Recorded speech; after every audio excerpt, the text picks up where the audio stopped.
It wasn't long ago that I noticed a strange noise coming from the air conditioning unit in the wall of the living room.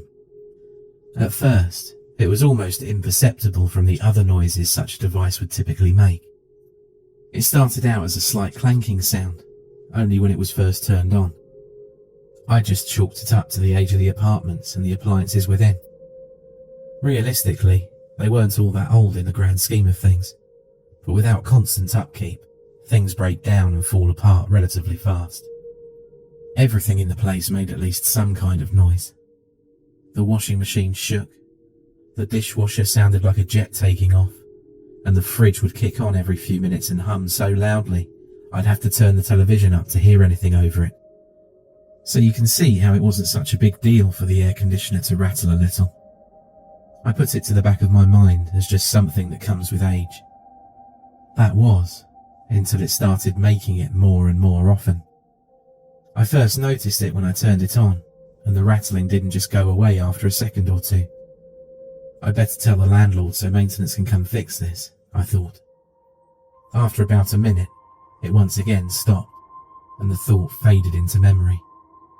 A few weeks passed, and I began to notice other strange occurrences. Scratching in the walls, the electricity flickering in and out, the occasional thump in the night.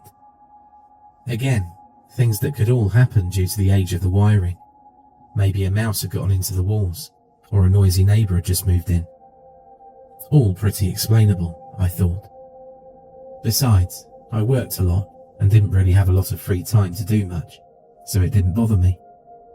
But when things started to go missing in my tiny, one-bedroom apartment, I started to worry. I hadn't been home in what felt like a couple of weeks. Between work and friends, I was barely there at all besides to sleep and bathe. I figured I should do a thorough search of the place and see where my things could have gone. The TV remote, a calculator, several pairs of socks, and one shoe were apparently misplaced. So I went through, room to room, which was really only 4 rooms, searching high and low to find my things. And as I did this, I noticed more and more small, ineffectual things were also missing. Strange, I thought. Where could these things have gone? I hit the power button on the TV and sat down in my once familiar armchair, now a stranger in my own forgotten home, and noticed something. The TV wasn't on. I flipped the light switch up and down, but nothing. Oh, for God's sake, this is getting a little ridiculous. I got up and twisted the knob on the stereo. Nothing. I went around and tested all of the appliances to see if they were all still functioning. It was to no avail.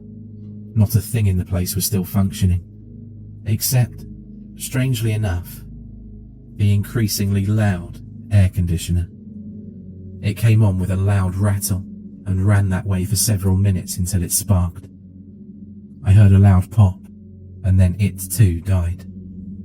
Maybe the power's out, it'll be fine in the morning, I thought half-heartedly. I had a hard time sleeping that night. The neighbours were especially loud, and the being without power made me a bit nervous. I woke up the next morning to find that the power was still out. I took a shower, got dressed, and went over to my neighbours to ask if they were having similar problems. I knocked loudly several times, but there was no answer. I decided enough was enough and went to the maintenance office to complain and hopefully resolve the issue. When I opened the door, the smell of stale smoke swept into my nostrils. The place was a mess. Papers and ashes all about the desk, peeling paint, smudges on the windows, and a TV with only static bolted to the wall. Sitting behind the desk was a thin, greying man who looked like he hadn't bathed in a week.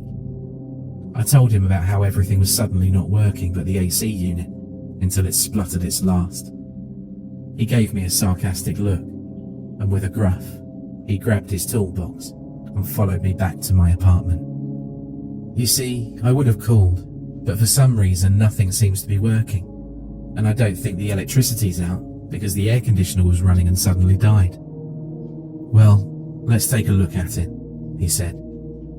He went over to it and unscrewed the faceplate and peered inside.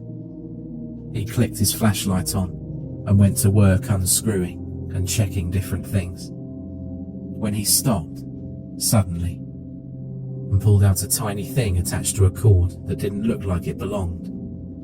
He looked at me with a raised eyebrow. "This yours?" I couldn't even identify what he was holding. "I don't believe so. What is it?" "It's one of those little spy cameras. You haven't been having girls over secretly taping them, have you?" He gave a sly grin. "No, what the hell was that doing in my home?" I was getting scared and a little irate. He shrugged. "Well, let's see where this wire goes, huh?" He followed the wire with his hand and stopped to look inside. "There's a little hole in here. It goes into the wall." He pulled out his hammer and got to work taking chunks out of the drywall and following the cord. I was freaking out.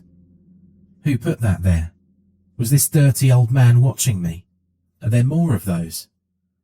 All these things went through my head as I watched him work. "Well, that explains a lot," he said under his breath. "What is it?" I exclaimed. "Looks like someone rewired your outlets over here." He backed away to show me what he was seeing. "But why?" "My guess? Stealing your power.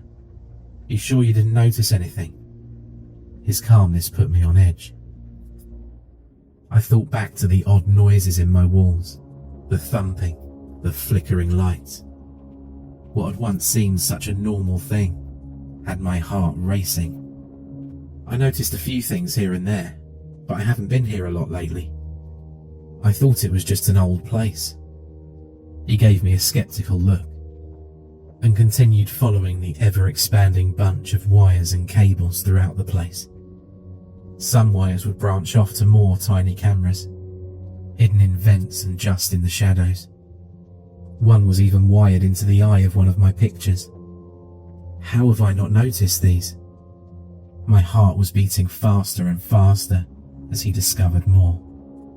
He kept going, and one by one, found that all of my electricity had been rewired into one central bunch that led to the bedroom.